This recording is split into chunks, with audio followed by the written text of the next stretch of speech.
morning, Knights. I'm Maddie Perkins, and you're watching Knights News. Winter break is just around the corner. Make sure to keep your grades up. Now we go to Mia Carroll for news around campus. Good morning, Knights. I'm Mia Carroll, and this is news around campus. Any softball players interested in playing softball for the spring 2021 season and have not been in contact with Coach Julie, please contact her via email. Her email address is on the Knights softball website as well as pictured on screen. There is a Google Classroom that you will need to sign up for that has info as the season is approaching. Second semester is just around the corner, which means new classes for every student. Many parents and students have reached out with questions about what the switch from first semester classes to second semester classes will look like, and the plans for returning to campus in person. I interviewed Mr. Zia on these concerns, as well as the safety protocols for when we do return to campus.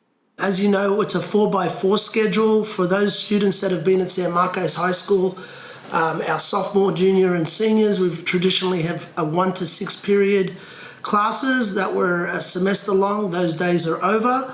So now the term classes are worth 1 year of coursework. So each term, which for us would run from August till January, would mean that would be a 10 credit class or a 1 year class. You know, your teachers are the best source of information. Always ask them and they could help you out as well. At the moment, we are looking at January the 26th as possibly the start date, pending that everything goes well, that, you know, we're able to come back to school.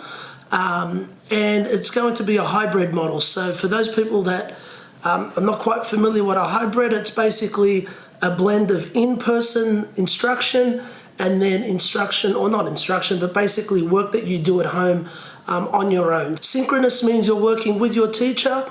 Asynchronous means you're working independently, but again, a lot of work that you do will mean that you'll have to take it back to school the next day or the next week, depending on what part of the day you attend, to work back with your teacher on that work that you did on your own. Safety, as you know, with this day and age is probably the #1 priority. So first thing I will say to you guys is that if you're sick, you don't feel well, you got a sore throat, you're not feeling good, stay home. Do not come to school. A lot of the work will still be online that you can access, so you won't be missing out on too much. If you're a part of that synchronous days, stay home, do not come here. We will be monitoring students that do have symptoms. When you do come to school, that we're possibly going to have 4 access points where you'll enter into the school, so we can split students up into lesser numbers of students coming in, because as you know, San Marcos is a big school, but we will be splitting the school in half, and then we'll have 4 access points to where students can enter the campus.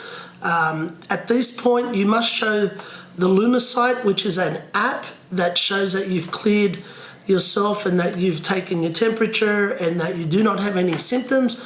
You will show that at the gate, and then you will come into class. You'll come into school, and you'll go directly to class. There is no hanging out in the quad. There is no hanging out with your friends and relaxing and chilling. You basically come to school 20 minutes prior to the bell, and you'll go straight to your classroom, and you will be going in there. When you go to your classroom, there'll be one-way hallways, so you'll only enter one way in and one way out. You will not be crisscrossing the hallways. Students will not be walking back and forth. It's all one way in, one way out, and we'll show you in a few weeks on how that's going to look in a video. I tell you, I feel for you guys. I know since March the 13th, it's been very difficult. I have my own kids that are going through distance learning, so not only do I feel this as a teacher or an administrator, but I also feel it as a parent, and I could see what my kids go through, so I know it's very difficult for most of you guys. For our freshman class, hang in there. We're all in this together. I miss you guys. I know a lot of us here that are on campus really miss our students, and the day's going to come when we're all back together again. So just keep doing your work, try your best, talk to your teachers. If you have problems, email, communicate, do what you got to do to reach out to your teachers, because they're awesome and wonderful people that care a lot about you guys. So the more you communicate and you sort of express what you need from them, the more they can help you out. Thank you, and as always, go Knights. Students, we only have 3 weeks left of school before the end of the semester. Make sure you are communicating with your teachers and keeping up with your grades. Good luck on your finals. Miss Leo from the College and Career Center is here to remind our seniors about college and financial aid applications. Hi, seniors, class of 2021. This is Mrs. Leo here with some announcements for you. So, the deadlines have been extended for our Cal State and for our UC applications. Make sure you're keeping track of those new deadlines. We have December 15th for Cal State and December 4th for the UCs. We also want to make sure you're still working on those financial aid applications, either the FAFSA or the California DREAM Act. And to encourage you to get done this month before winter break, we are hosting Done in December, and we're going to be drawing for prizes. So as long as you submit your application before December 15th, you will be on our list, and we'll be drawing your name for some gift cards on December 16th.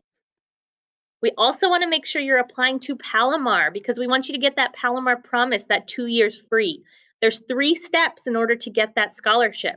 You have to do the Palomar application, submit your financial aid application, and then there's also the Palomar Promise application. So don't miss any of those steps. And lastly, make sure you are applying for scholarships. Any scholarships you get from colleges or organizations get stacked on top of any money you might already be eligible for from the government. So check out the colleges you're applying to and also check with local organizations. For example, the San Diego Foundation just opened their scholarship, and it's one application to apply to over 100 different local scholarships. So it's really worth your time and effort. You can get some more of that free money to help pay for college. So as always, do not hesitate to reach out to me if you need any help or have questions, and let's get this stuff done. Go Knights! Make sure to get all of your applications done so that you don't have to worry about them over the holidays. That's it for this week, Knights. Remember to stay focused, be positive, and go Knights.